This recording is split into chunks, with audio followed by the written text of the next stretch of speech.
Dans le royaume du Moya, sous le joug impitoyable d'un empire occidental, l'espoir d'un peuple asservi repose sur une ancienne prophétie oubliée. Les sages murmuraient qu'un enfant marqué par une étoile rouge sur le front naîtrait pour unifier les tribus et libérer le continent de l'oppression. C'est par une nuit de pleine lune, alors qu'un éclair fendait le ciel, qu'Acha vit le jour.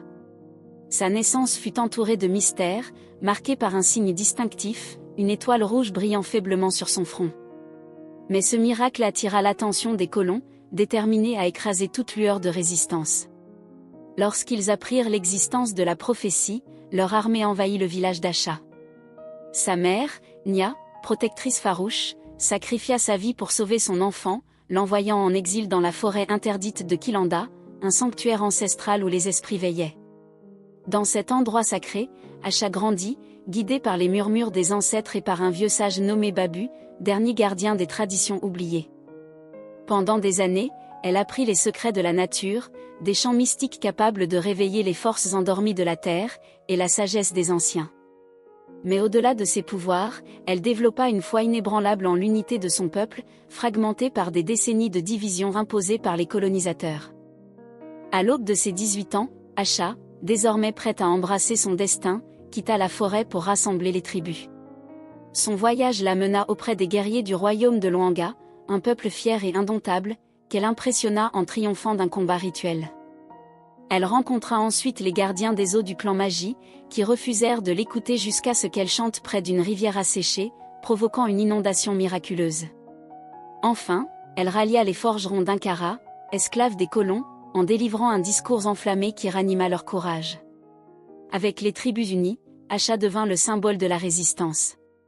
Ensemble, ils défièrent l'Empire lors d'une bataille décisive.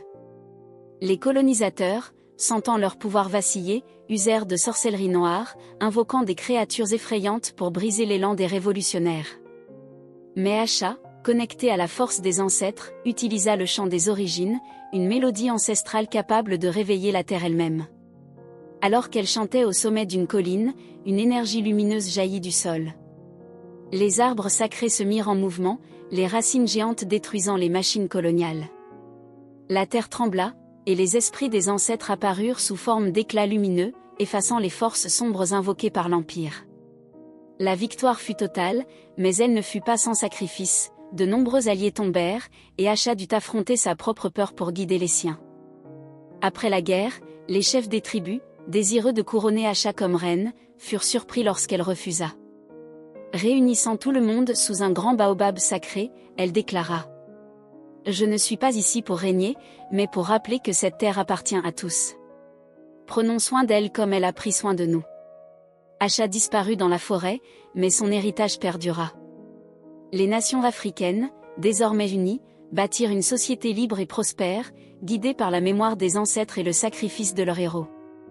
La légende d'Acha, porteuse du chant des ancêtres, devint un conte raconté de génération en génération, une lueur d'espoir pour tous ceux qui luttent contre l'injustice.